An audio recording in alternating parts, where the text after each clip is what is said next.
Welcome back to Studio Chatter. We've talked before about the wonderful service that Tabitha's Way provides to our community, but the need for food and volunteers is ongoing. Welcome Wendy Osborne, the Executive Director for Tabitha's Way, to the table. Thank you so much for having me and adding a fourth mug to my collection. Yay! 4 years, hey. So that's positive. That's positive. And we have her here earlier. Like last time it was more around the holidays when those needs are coming in. Yeah. This year has been a little bit different. How has that affected? COVID has changed that. Yes. It has, it has. Well, COVID's been hard for, I think, everyone, actually, but there's been significant challenges for Tabitha's Way specifically regarding needing help with food and volunteers. Some challenges with our pantries. We've had to change our entire way that we're operating our pantries, really, which has been a challenge. And that's not unique to just Tabitha's Way. I think we're all, thrown for a loop as far as how we're doing things today. Yes. Tabitha's Way, nonprofits probably, in general, is that a fair? Yes, yeah, I would say, well, all businesses, but then nonprofits significantly too. I mean, when I reach out to some of my cohorts in the nonprofit world, I've heard that there's a common recurring theme, which is a lack of specifically volunteers. Some other resources, but also specifically volunteers. Okay. People are nervous to maybe come out, or they're... I think it's a combination of things. I think primarily what we're hearing a lot of is that there's a lot of unknowns in our schedules. Like, what is going to happen tomorrow? Or, I've heard a lot of volunteers say, well, my kids are in school, but we don't know for how long. Or, there's just all of these changes in our schedules, whether our kids are going to school, whether they're doing homeschool, whether they're doing remote learning. With our jobs, the way we're working today is different. Some people are working from home, some people have rotating schedules. It's just been a real challenge, I think, for our community as a whole in regards to our scheduling. I mean, I feel like COVID is, it's really interesting. I feel like we had 2 weeks of slowdown and then it just went fast paced. Like, yes, I feel like, I agree. Things just went, high from 0 to 10 really exactly, quickly. Exactly. And so that's been the biggest challenge. And then also, a lot of our volunteers, at least for our nonprofit, for Tabitha's, has been, we rely heavily on a lot of retired individuals and seniors who come, and they are faithful and amazing, wonderful volunteers, but because they are more at risk in regards to COVID, and also because our process has changed. Our process is actually right now a drive-through process, which involves a lot of making pre-made kits, so a lot of lifting, a lot of walking, a lot of standing, which is harder. And then it's outside. Some of it's outside, and so you're talking about standing out on the pavement where it's warm, it's hot. So you just went through 100-degree weather, and then in 3 more months you could be at 30 or below. We could. And you're still not able to have them come inside? No. Yet. And unfortunately, so we are under the purview of the Health Department, the Utah Food Bank, and USDA, and so we have a lot of regulations that we have to follow, and there's not any way for us to have the safe social distancing practices to bring people back into our pantry. And then also, I mean, so before COVID, we had to have also a lot of volunteers that were working in our pantry, and which we still need a lot of people with our new process as well. About 10 to 15 people per shift is what's needed. Wow.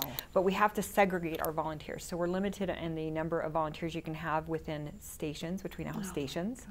And so, and we have a process, obviously, volunteers can't be under the age of 14 because they're outside near heavy equipment and vehicles. And then we're recommending not over the age of 59, just because, again, there's a lot of lifting, a lot of standing, a lot of being outside potentially.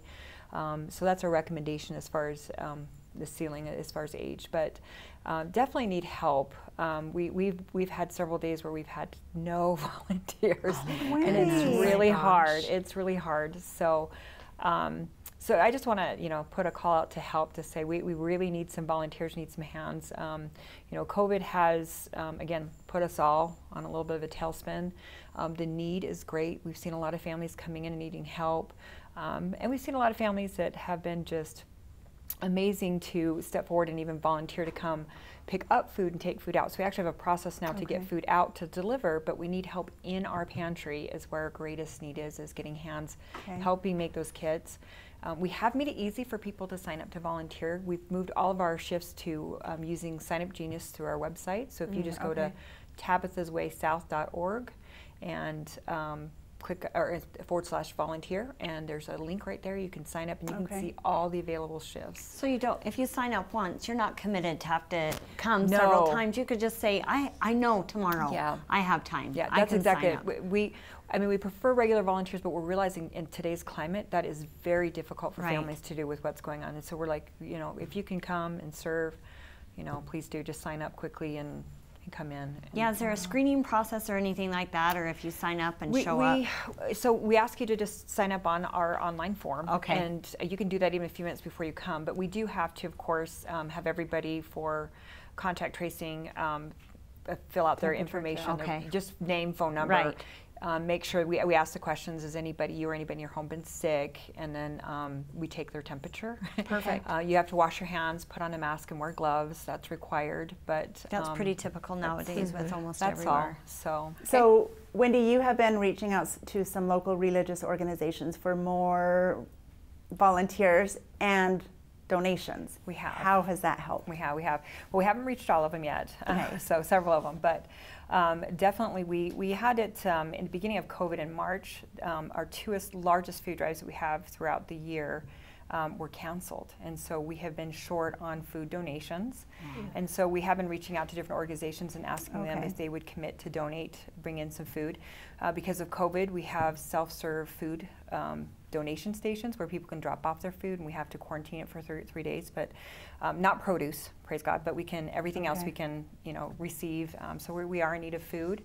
And that we also have on our website several ways where people, if you can't come in and volunteer, that you can still volunteer through doing some kits and some of the collecting some of the supplies as well. So if you can't come in, we still could use your help in other ways, but we definitely need a lot of hands-on help. So there's a lot of opportunities. There is at Tabitha. So people just need to hop online, look at the different opportunities to give their time, money, talents.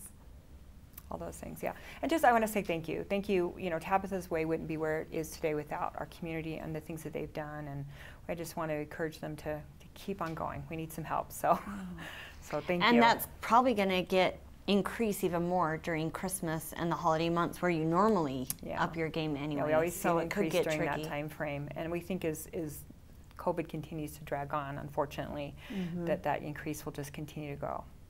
Wendy, Sadly. well, we only have about a minute left, but can you tell us a little bit about maybe what someone in need looks like? Like, what is the family situation? Is it someone that's homeless, that they've been homeless for 5 years? Actually, no. What we're seeing a lot of is just families that are going through temporary hard times. And so a lot of the families, maybe their hours have been just reduced from work, or there's been some changes. So a lot of it's just families that are coming in. Actually, 50% of the population or more are children that we serve. So just local families. I mean, it looks just like you and I, that maybe, their car broke down, or maybe they're having an issue in regards to paying their rent this month because they don't have the work hours that they need, or they've been asked to cut back somehow, and it's just been, challenging. And so you're really helping your neighbors when you come in and you volunteer or you donate that food. It's going to somebody in our community that's in need. I love it. Well, that was specifically one of the reasons I know we wanted to get you in a little earlier this year before the holidays, because it's usually the peak times during the holidays that we see that you need a little more help. So yeah, and just that extended help a little before that time, and definitely during that time, if anybody has that time to give back for volunteers or just for the donations. Could certainly be needed, it sounds like. Yep, the need is great, and even sooner this year, so come on down. It's a year-long process. Thanks for all you do. No, thank you, ladies. Thank you so much. I so appreciate being here. Thank you. Best of luck. Thank you. Coming up next, we'll talk about the dark realities of suicide. Stay with us.